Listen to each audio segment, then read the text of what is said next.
What we want to learn today, or what we want to look at today, is each note of the scale. We've learned the scale, the C scale. We patterned everything off the C scale, and that's where your pattern comes from for basically all your scales.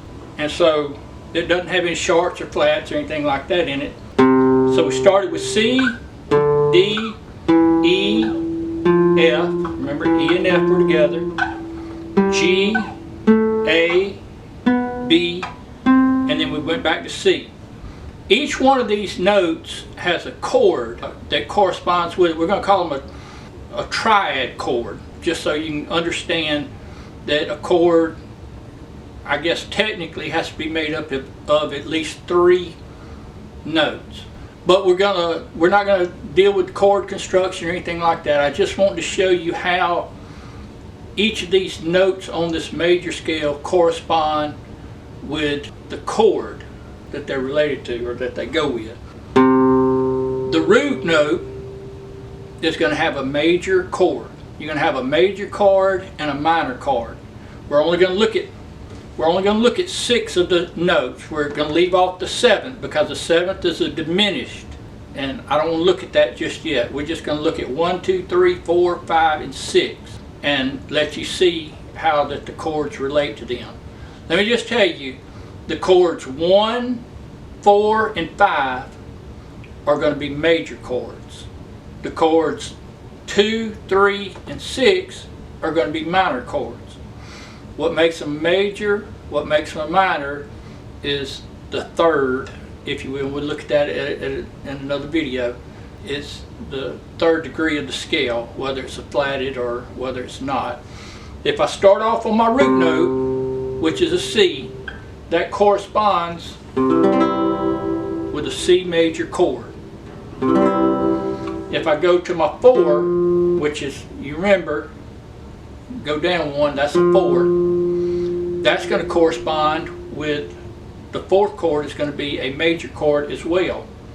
That's going to be an F in this case. In the C scale, it's an F.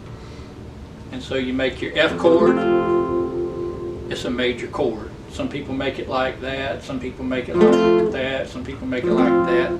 Just all depends on how that you want to make the F chord. The 5th, if you go up a whole step, or you can just go up right there, that's your 5th. That's going to be a major chord. It's going to have a major sound to it. So your 1, your 4, and your 5 are major chords. Your 2, your 3, and your 6 are minor chords. So if you got a 2, you hear that minor sound? 3, minor sound, and then 6. They all have a different sound, don't they?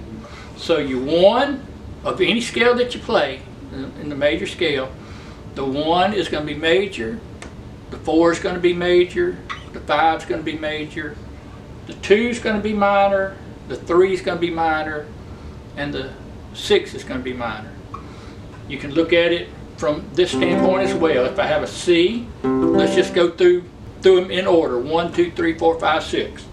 1 is a C, 2, a D minor, because the D comes after C. 3, E minor, E comes after D. 4, F major, E, F. 5, G, F, G. And then A comes after G, so it'd be, that's my 6, A minor. We'll look at the relative minor and all that here in a little bit. I just want you to understand the chord that correspond with each of those notes.